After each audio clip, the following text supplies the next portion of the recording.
ഞാൻ ഇന്ന് ഒരു മീൻ പീരയുടെ റെസിപ്പി ആയിട്ടാണ് വന്നിരിക്കുന്നത്. ഞാനിവിടെ ചെയ്യുന്നത് കൊഞ്ച് ഉപയോഗിച്ചിട്ടാണ് കേട്ടോ. നമുക്ക് വേണമെങ്കിൽ ചെറിയ മത്തിയോ അല്ലെങ്കിൽ കൊഴുവയോ ഒക്കെ യൂസ് ചെയ്തിട്ട് നമുക്ക് ചെയ്യാം. ഞാനാണെങ്കിൽ ഒരു ചട്ടിയിലോട്ട് ഒരു 15 ചെറിയ ഉള്ളിയും പിന്നെ ഒരു 7 പച്ചമുളകും കുറച്ച് കറിവേപ്പിലയും കൂടി ഇട്ട് കൊടുത്തിട്ടുണ്ട്. ഇനി ഞാൻ ഇതിനകത്തോട്ട് ഒരു ഇത്രയും കഷ്ണം ഉള്ള ഇഞ്ചിയാണ് ചതച്ചിട്ട് കൊടുക്കുന്നത്. ഞാൻ ചതച്ചായിടുന്നത് കേട്ടോ. ഇനി നമുക്ക് ഇതിനകത്തോട്ട് ആവശ്യത്തിനുള്ള പുളിയും ശകലം ഉപ്പും മഞ്ഞൾപ്പൊടിയും കൂടി ചേർത്ത് കൊടുക്കണം. ഞാൻ മഞ്ഞൾപ്പൊടി ഒരു 3/4 ടീസ്പൂണോളം ചേർത്തിട്ടുണ്ട് കേട്ടോ. ഇനി ഞാൻ ഇതിനകത്തോട്ട് ഒരു 2 കപ്പ് തേങ്ങയാണ് ചേർത്ത് കൊടുക്കുന്നത്. തേങ്ങ നിങ്ങൾക്ക് കൂടുതൽ വേണമെങ്കിൽ കൂടുതൽ ചേർക്കാം കേട്ടോ. ഇനി ഇത് നമ്മൾ കൈകൊണ്ട് നന്നായിട്ട് തിരുമ്മി യോജിപ്പിക്കണം. ഇനി പുളിക്ക് പകരം വേണമെങ്കിൽ നമുക്ക് മാങ്ങ ഉപയോഗിക്കാം. അതുപോലെ ഈ തേങ്ങയും ഈ കൂട്ടെല്ലാം കൂടെ ജസ്റ്റ് ഒന്ന് ചതച്ചെടുത്താലും മതി കേട്ടോ. തേങ്ങയും ഉള്ളിയും പച്ചമുളകും ഈ ഇഞ്ചിയും എല്ലാം കൂടെ ഒന്ന് മിക്സിയിലിട്ട് ഒന്ന് ചതച്ചെടുത്താലും അരയരുത്, ഒന്ന് ചതച്ചെടുത്താലും മതി. ഞാൻ പക്ഷെ ഇങ്ങനെ കൈകൊണ്ട് ഇങ്ങനെ തിരുമ്മിയാട്ടോ ചെയ്യാറ്. ഇനി ഞാൻ ഇതിനകത്തോട്ട് കൊഞ്ചാട്ടോ ചേർത്ത് കൊടുക്കുന്നത്. ഞാനിവിടെ 3/4 കിലോ കൊഞ്ചാണ് എടുത്തേക്കുന്നത്.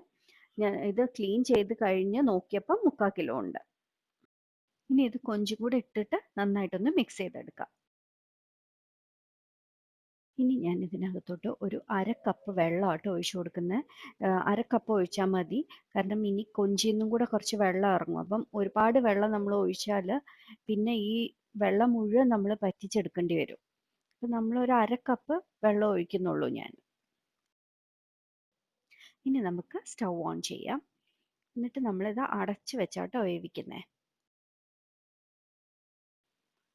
ചിലരാണെങ്കിൽ ഇതിനകത്ത് ഒരു 3-4 വെളുത്തുള്ളി ചതച്ചതും കൂടെ ഇട്ട് കൊടുക്കും കേട്ടോ. പക്ഷെ ഞാൻ വെളുത്തുള്ളി ഇടാറില്ല. അപ്പം നിങ്ങൾക്ക് വെളുത്തുള്ളി വേണമെങ്കിൽ ഒരു 3-4 വെളുത്തുള്ളി അല്ലി ചതച്ചത് ഇട്ട് കൊടുക്കാം കേട്ടോ. പിന്നെ അതുപോലെ ഞാൻ ഇതിനകത്തോട്ട് ശകലം ഉലുവാപ്പൊടിയും കൂടെ ചേർത്ത് കൊടുത്തിട്ടുണ്ട്. നമ്മൾ ഇടയ്ക്ക് ഇതിൻ്റെ ഉപ്പൊന്ന് നോക്കണം കേട്ടോ. ഉപ്പ് കൂടുതൽ വേണമെങ്കിൽ കൂടുതൽ ചേർത്ത് കൊടുക്കാം. പിന്നെ അതുപോലെ എരി കുറവാണെന്ന് തോന്നുവാണെങ്കിൽ ഒരു എത്ര പച്ചമുളക് വേണോ അതിനനുസരിച്ച് അതിനകത്തൊന്ന് കീറിയിട്ട് കൊടുത്താൽ മതി. അപ്പം ആ എരി ഇറങ്ങിക്കോളും. പിന്നെ ഇപ്പം അഥവാ പുളി കൂടുതലാണെങ്കിൽ അതിനകത്തുനിന്ന് 1-2 കഷ്ണം പുളി എടുത്ത് മാറ്റിയാലും മതി കേട്ടോ. ഇതിപ്പോൾ കൊഞ്ചൊക്കെ നന്നായിട്ട് വെന്തിട്ടുണ്ട്. അപ്പം നമ്മൾ കുറച്ച് വെള്ളമുള്ളത് നമ്മളൊന്ന് ഇങ്ങനെ സൈഡിലോട്ടെല്ലാം ഒന്ന് ഒതുക്കി വെച്ച് അതിനകത്തിലുള്ള വെള്ളം ഇങ്ങനെ നടുക്ക് വന്ന് കിടക്കും. അതിലിരുന്ന് അതങ്ങ് പറ്റിക്കോളും. പിന്നെ നമ്മൾ സ്പൂണിട്ട് ഇങ്ങനെ ഒരുപാടങ്ങ് ഇളക്കരുത് കേട്ടോ. നമ്മൾ പതുക്കെ ഇങ്ങനെ ഒന്ന് മാറ്റി മാറ്റി കൊടുക്കാനേ പാടുള്ളൂ.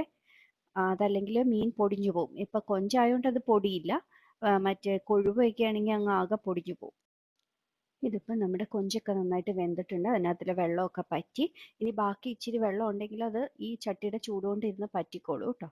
ഇനി നമുക്ക് തീ ഓഫ് ചെയ്തിട്ട് കുറച്ചുകൂടെ കറിവേപ്പില വേണമെങ്കിൽ കറിവേപ്പില ഇട്ട് പിന്നെ ആണെങ്കിൽ 1 ടേബിൾ സ്പൂൺ വെളിച്ചെണ്ണയും കൂടെ ഒഴിച്ചു കൊടുക്കണം കേട്ടോ. എന്നിട്ട് നമ്മൾ അടച്ച് വെക്കണം.